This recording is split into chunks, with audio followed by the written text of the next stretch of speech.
Have you ever been in a company that launches some brilliant new strategy? There are the big town halls, the slick presentations, there's this real buzz in the air. And then 6 months later, absolutely nothing has changed. The whole plan just fizzled. Why does this happen over and over again? Well, it turns out it has almost nothing to do with what people think and everything to do with how they get paid. We've all heard that famous mantra, right? Peter Drucker's classic culture eats strategy for breakfast. But what if that's not just wrong? What if it's a dangerously expensive delusion? See, the argument we're digging into today is that there's a much bigger, much more powerful force that's really calling the shots. Okay, so let's get right into it. When a big strategy fails, the post-mortem meeting is pretty predictable. The usual suspects get trotted out. Oh, it was a culture problem. We just didn't get enough buy-in. Or my personal favorite, it was a communication failure. But what if those are all just smoke and mirrors? Convenient excuses that hide a much simpler and, frankly, much harder truth. And this, right here, is the core of the whole thing. The official story, the one you hear in meetings, it loves to talk about these soft, kind of fuzzy ideas. But the real story, the one that's actually driving what happens, oh, it's brutally simple. It's not a culture problem. It's an incentive problem. It's not about emotional buy-in. It's about whether the paycheck is aligned. And it is definitely not a communication failure. It is a compensation failure. And that brings us to what you might call a fundamental law of corporate physics. It goes like this. When what the company wants is in direct conflict with what an employee's paycheck rewards, the paycheck is going to win every single time. It is, without a doubt, the most powerful and predictable driver of human behavior inside any organization. And just to be super clear here, when we talk about incentives, we are not talking about some soft, fluffy HR topic. The incentive structure is the mathematical code that governs behavior. Think of it like the operating system that's always running in the background, the invisible hand that's guiding thousands of little decisions every single day when the leaders aren't even in the room. So here's the crucial takeaway from that. You can hold all the inspirational town halls you want. You can send 100 rah-rah emails about the exciting new vision. But you absolutely cannot communicate your way out of a compensation problem. Because at the end of the day, no motivational speech on earth is going to convince someone with a mortgage to act against their own financial best interest. It's just not going to happen. Okay, so look, the logic here is it's rock solid and it's inescapable. It breaks down like this. Step 1, the CEO gets on stage, announces a bold new strategy. Awesome. Step 2, but, the bonus plan is still hardwired to reward the old way of doing things. So, what happens? Well, you get to step 3.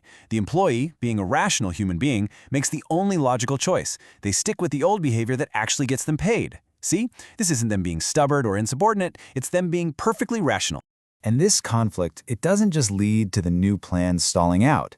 It actually creates this deeply toxic environment. And it leads to a phenomenon we're going to call rational sabotage. And yeah, it's as bad as it sounds. This is where your absolute best people start accidentally killing the company's future. What this disconnect really means is that pretty much every company has two different strategies running at the same time.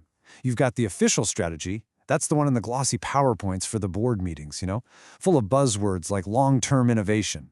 But then there's the shadow strategy. And the shadow strategy is simple. It's whatever the compensation plan is actually buying. So if you say you want innovation, but you pay for protecting short-term EBITDA, well, guess what your real strategy is? And the fallout from this, the consequences, they are just devastating. First, you get illusionary buy-in. This is where everyone nods and smiles in the meeting, says, "Great plan," and then they walk back to their desks and keep doing the exact same thing they were doing before. Then there's rational sabotage. This is where your top performers, the people who are masters of the old system, actively work against the new plan because it threatens their bonus. And finally, you get a total evaporation of trust. Employees just look at their leaders and think, either you have no idea what you're doing or you're lying to us. Look, this isn't just theory. Let's make this real. We're going to look at a case study from the source material that shows just how destructive this can be. Let's talk about a company we'll call Opticom. So Opticom was an $80 million company, and they were selling telecom hardware. The problem, their market was totally collapsing. The leadership team, to their credit, made the right call. They knew they had to pivot from selling physical boxes to selling a recurring subscription service. Literally, their survival depended on this pivot. But, and you can probably guess where this is going, here's the fatal flaw. They never changed the compensation plan. So think about it from a salesperson's perspective. Selling the old hardware, boom, a huge 10% commission check in your pocket, right away. It's optimized for your W-2.